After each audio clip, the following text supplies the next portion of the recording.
Hi, welcome to Washington University's Preparing Your Architecture Portfolio. I'm Kelly Van Dyke Murphy, Assistant Professor of Architecture.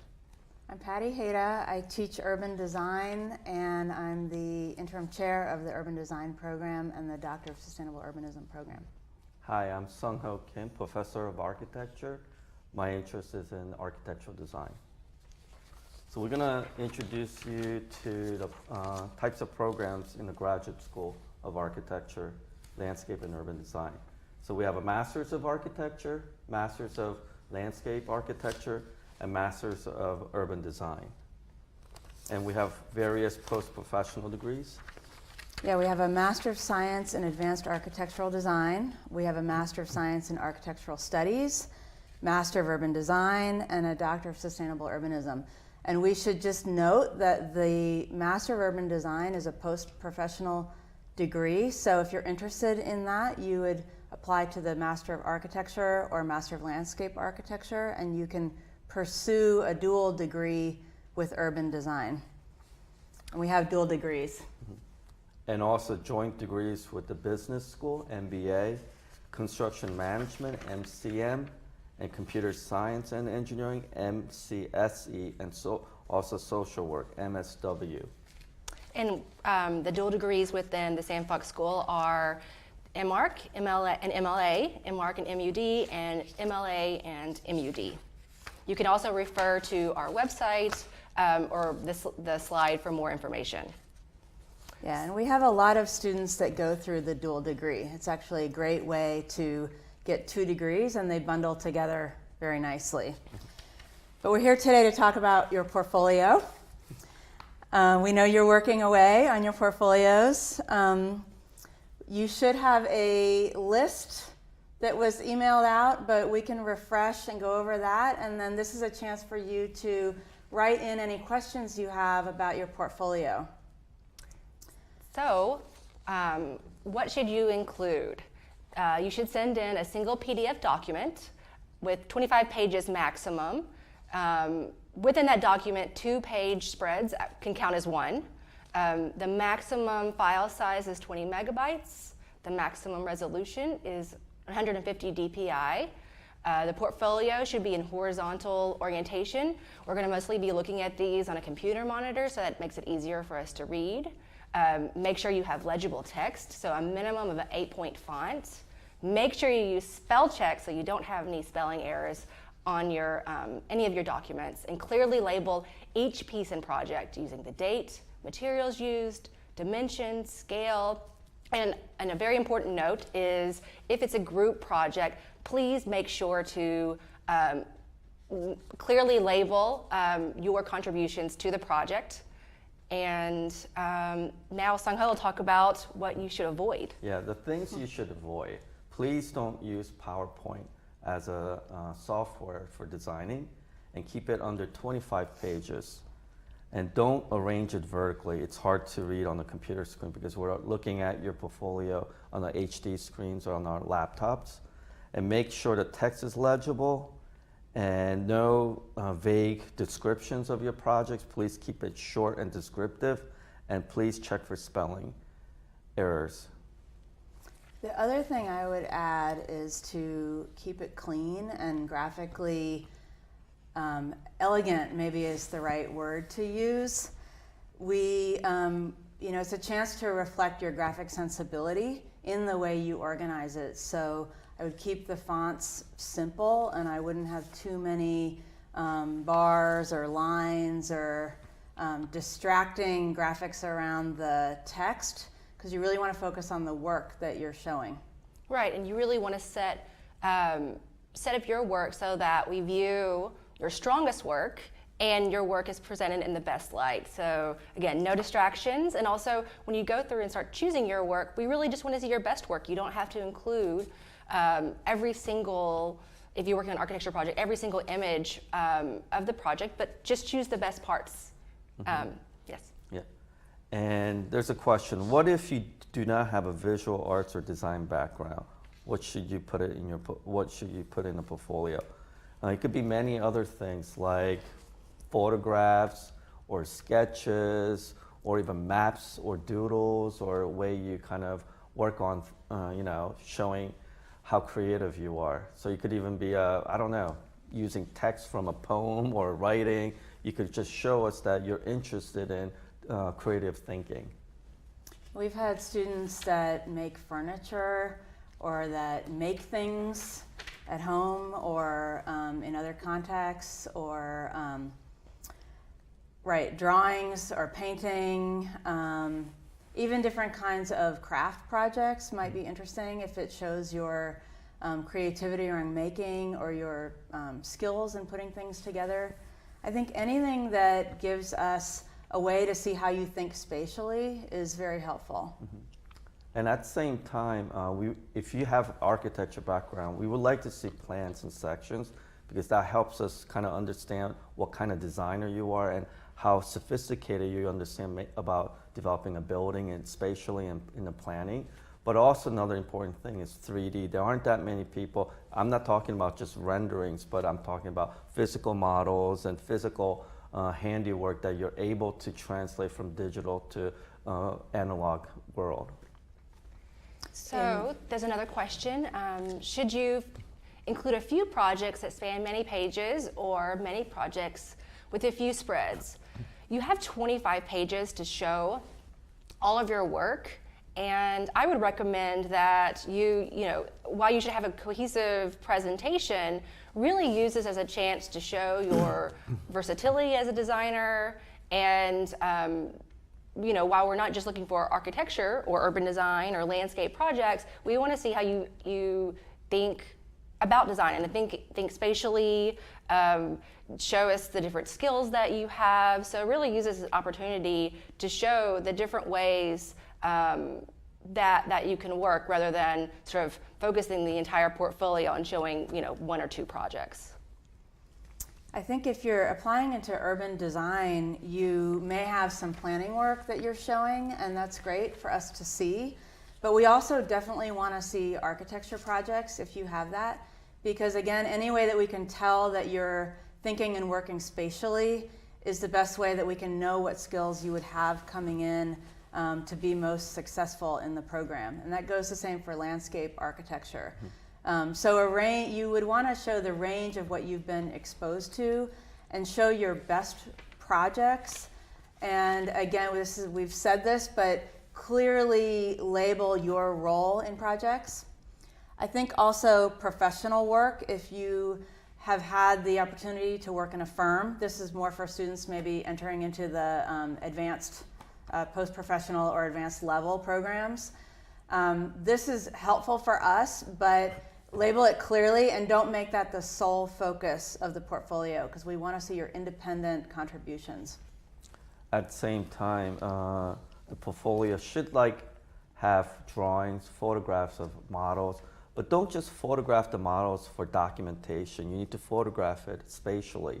And it's the same thing that goes to sculpture or any kind of ceramic pieces or anything that 3D that you've created, even furniture, even drawings. You have to document it in relationship to how you visualize it. So don't just document it, but to kind of photograph and capture the spatial quality, what's important, because we're reading through your images what kind of person you are. So be careful about the images that you select.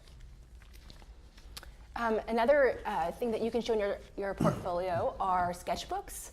You can scan images, and it really helps us to understand about your thinking process and how you can bring a project or start to think about a project from concept to realization. Mm-hmm. And then if you haven't studied architecture before, you can include examples, as Sung-Ho mentioned, of photographs. We talked about furniture, mm-hmm. anything, even projects that you've worked on, that maybe you've built a deck, or you've done an installation somewhere, or worked on lighting. These are things that we would love to see in a portfolio. Yeah. And portfolio review process is quite interesting. It's very intense moment for the school. And there will be 2 faculty and a student who's already enrolled in the school. We're looking at your applications, which are your portfolio, your transcript, your letters, and your recommendations. I'd just say a note about the entire process. It's, again, helpful for us to understand what your questions are and what your ambitions are, not so much to read into, like, we're not looking for you to present a portfolio that shows you're an accomplished architect. We know you're coming to architecture school, design school, so we just want to see evidence of your thinking and your critical thinking through making and your kind of core spatial aptitude that you have coming into it. So any way that you can help us know what your questions are about the built environment, I think that would be helpful to see, to come through your essay or through your portfolio, rather than a declaration of what you already know. Yeah, and going back to what Patty said, is it's not about how amazing of a designer you are or you will be. What we're looking for is, do you have potential to be a good designer? You have the ethics, you have the drive, and you have the commitment. That's what we want to see in your portfolio. And that's the most important thing, because we can teach you how to design, but we can't really teach you how to be motivated. And that's what you have to convince us through your portfolio and your writing. So for advanced placement, what types of things are we looking for?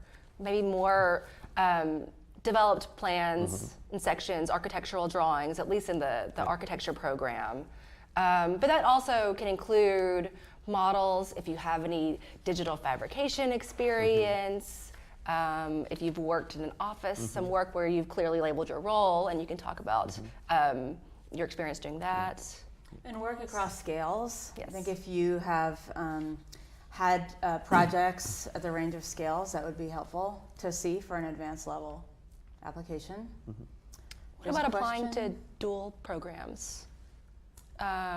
Is there anything special you would need to show for that, or? So you have 25 pages and you want to include enough of a range of work so that the different programs that are looking at so it would be reviewed by the architecture faculty and then also the landscape architecture faculty or the urban design faculty. So you would just want to include the range of work. It's really your best work, so across any scale. If you don't have urban systems-oriented, landscape-oriented projects, that's fine. You don't have to have that to enter into landscape architecture or urban design. Like we said, we just want to see your spatial thinking, any kind of planning background, critical thinking, your basic skills. And then if you're applying to joint degrees, basically you'll be applying to the School of Architecture and School of Engineering or Social Work. So they'll look through your application in their own terms. But you could also apply when you get here. Right. So you don't have to worry too much about that. Because we found that most students apply to architecture, landscape, and urban design, and they get here for a semester and they go, wow, I want to, because I'm in urban design, I want to get involved with the social work, so they'll apply to the social work program. Yeah. So they'll get dual majors, 2 degrees. Actually, you can apply directly into architecture, for example, and then still add on a landscape architecture or urban design degree. So now we're open to taking your questions. So it looks like we have Feel one. free to type in a question. Yeah. Okay, we have a question coming in, very exciting. If I don't have an architecture background, do I need a minimum amount of work for my portfolio? I would say no, there is no minimum or maximum. Yeah, I would try to just show much as you can about your creativity. And I mean that we're going to look at your letter and your transcript and your recommendations the most. And we actually we love students who have not experienced design or creativity because we want to kind of share with you how you go about doing it. So it's actually a good place to be at for most people. Right, and something you can even think about is if you create a model or a piece of furniture, think about how you photograph that, because the photographs could also be another example of how you might start to see things spatially, how you're thinking about presenting your own work, and something that we'll look at in the portfolio in addition to the piece itself. Yeah. So think about photographing. Most people take photographs as a picture or image, but we could start understanding what kind of person you are. Like if you start photographing the sky and the edge of a building, we're understanding that you want to relate to the depth of the space. So these things could be a very important factor of how we're looking at you as someone who's observing the world. So think kind of out of the box. You don't just go around photographing buildings. You have to think about what interests you. So use those strategies to kind of let us know what kind of person you are. Yeah.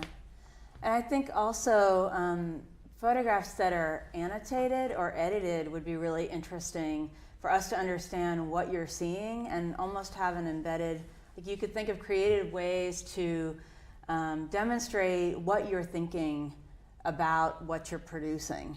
And simple kind of overlays or collages would be a way to start to embed or edit or outline pieces of a photo or even overlay text. Anything's possible, so we want to see creativity. So we have another question. Do I need to include computer-generated work? So if you don't know any software to create the work, don't feel like you have to go out and learn something to put in your portfolio. Most likely, it's not going to be your best work.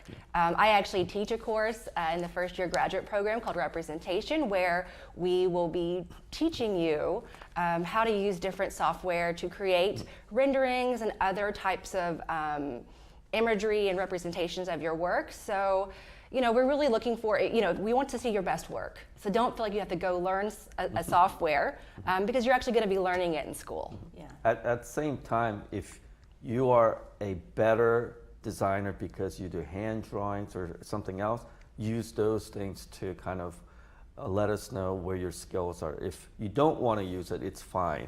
Yeah. Right. It's not, you're not penalized by not having computer generated images. Yeah, certainly if you have computer experience, you can show that, but we're less interested in knowing how far ahead you are on your computer ability and more interested in the content that you're producing in any means, any way that you're producing it. So you can certainly show work that's computer generated, but highlight the content of the work itself. There's another question. For us to speak to portfolio organization. It's interesting because it reflects your, your own ability to think through and package your work. And there's really no right or wrong way to do that. It's helpful. A lot of students will present work chronologically with either the most recent work first. Some students might present the best work first. Some students might present the work that's done sort of in a scalar way, or individual work first and then build to group work and professional work at the end. We've seen it, there's really no set way that you have to organize it, but I do think it's nice to think of what the system is to highlight in the best light what you have to show, and then you should pick a system that makes sense to you and your work. Right. It seems like really the most important thing is to be clear and being consistent with how you show your work. I think it's important to have within even the pages themselves to think about hierarchy. I think a lot of people tend to want to put a lot of small images on the page, and if you have a really great image of a project, make that really big, and then you can have smaller supplemental images that might explain your process or explain have plans or sections or other ways of viewing the work. Yeah, and one thing that's really interesting is that maybe you start out with the cover so we know what we're looking at, because we get like hundreds of portfolios and we don't even know who the person is. So put your name, where you're coming from, what year, and then the second is a maybe table of content that helps you to organize. Do you do it chronologically when it was done, or do you do it by scale or typology of projects you're showing? And then we could go in so we kind of understand how you set your portfolio up to us to kind of take the journey with you. Mm-hmm. And I would show it to someone else and don't, without telling them what you're trying to do, and test. If you look at this on your own, does it speak for itself? Can you tell how I'm organizing it? Can you tell what's important? What do you think? Just show it to colleagues and friends. And there's another question: how valuable is non-studio work in a portfolio, such as historical analyses or non-architecture research projects? I think that's very important. The reason is that that allows us to see that you have abilities that besides just designing and producing drawings, that you could have analytical skills or observation skills or theoretical skills, and that's really important for us to see. And we're a research university, so Correct. I think your ability to think about research for a project is incredibly important. Maybe Patty, you could speak a little bit more about that. But. Yeah, I think it's very helpful, and if we can tell kind of what your takeaway is, that would be very helpful too. Not like an essay, but I like to think of graphic sort of presentations as like a newspaper. There's hierarchies, and so you might think of a way of introducing the project that lets us know what the project is, and then like secondary levels of text and then tertiary levels of text, like literally font size that give us the headline, and then the kind of sub-story, like what about it? So here's an analytical project. What about it? Maybe it's showing the juxtaposition of a historical project, against some new construction or something. And then you could have a couple sentences that explain what it is. But having that way to tell us what you know about it is very helpful. Another question.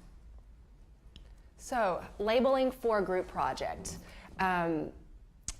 So that's a little bit tricky.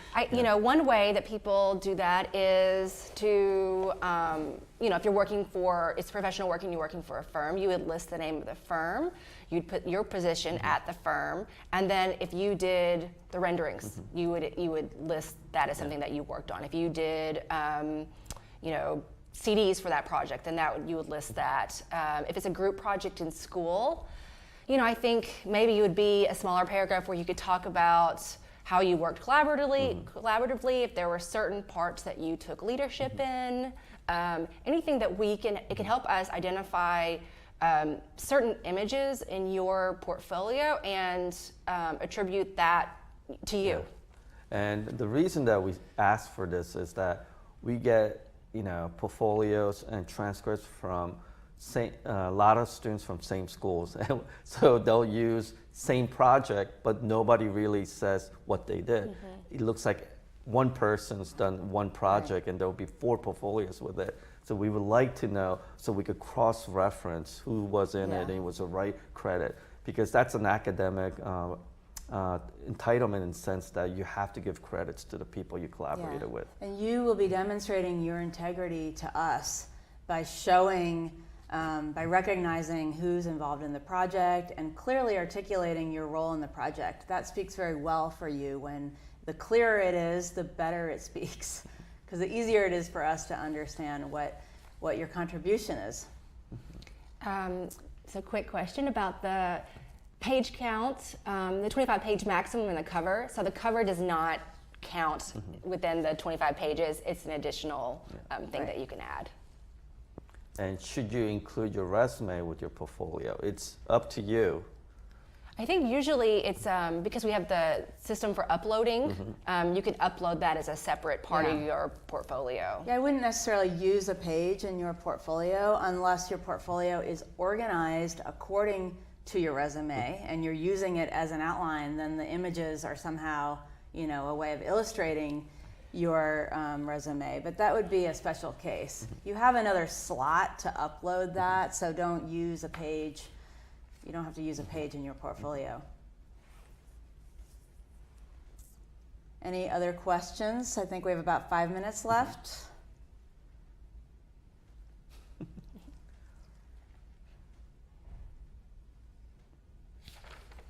See if we missed anything. We definitely look at every page of the portfolio, and we look at every element that you submit. We take it very seriously.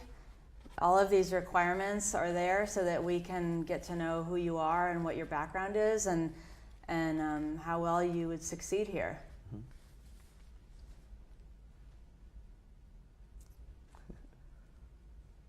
All right. One more question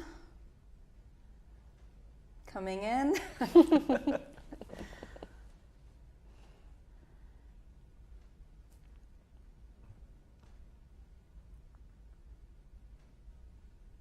So it's about how important is it to have consistency between the portfolio and the resume? And we could take that different ways.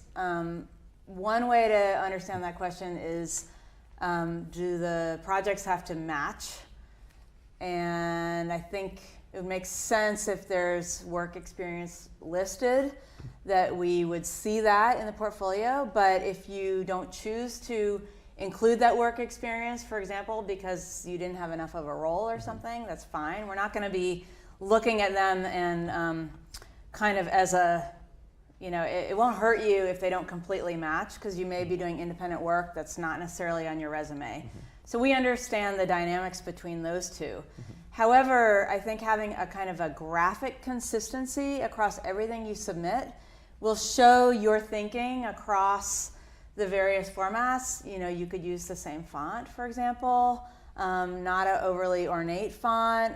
Maybe there's just simple ways that you're organizing the page that kind of speak to each other. So things like that are nice because it shows us that you're thinking about how your work comes across, how it communicates graphically, which is a piece of the puzzle that we like to see. Yeah. And at the same time, if you have professional work and school work, you should develop the your own portfolio as consistent graphically as possible. Don't say, I work for some firm and this is their kind of layout, and then this is mine. You have to make it consistent because we want to see what can you do. You're telling a story, and you're kind of allowing us to see what kind of sensibilities you have. Right. So if you worked at a firm and you worked on CDs, that may not be the best thing to put in your portfolio. But if you worked on sort of earlier concept work for the project, and you have even sort of more speculative plans and sections, that might be something you could develop into drawings. Exactly. Process sketches would be great in that. One last question. We have a minute left. Do you recommend a writing sample? I think if you're proud of your writing and if you have critical writing, I don't think it would hurt to include. Yeah. I mean, depends maybe how long it is. Yeah. I don't think it hurts to include. Or with the text that could reference to an image, so you're using the right fonts and image. So imagine you're reading a kind of a journal or a magazine or a book, how text and images are kind of folded together. So think about in those terms. And we spend quite a bit of time reviewing these portfolios, and we will often have sort of develop a short list and then go back and review them again. There's more than one faculty reviewing every portfolio. So there's a group of people looking at each portfolio and then a kind of cross conversations about them.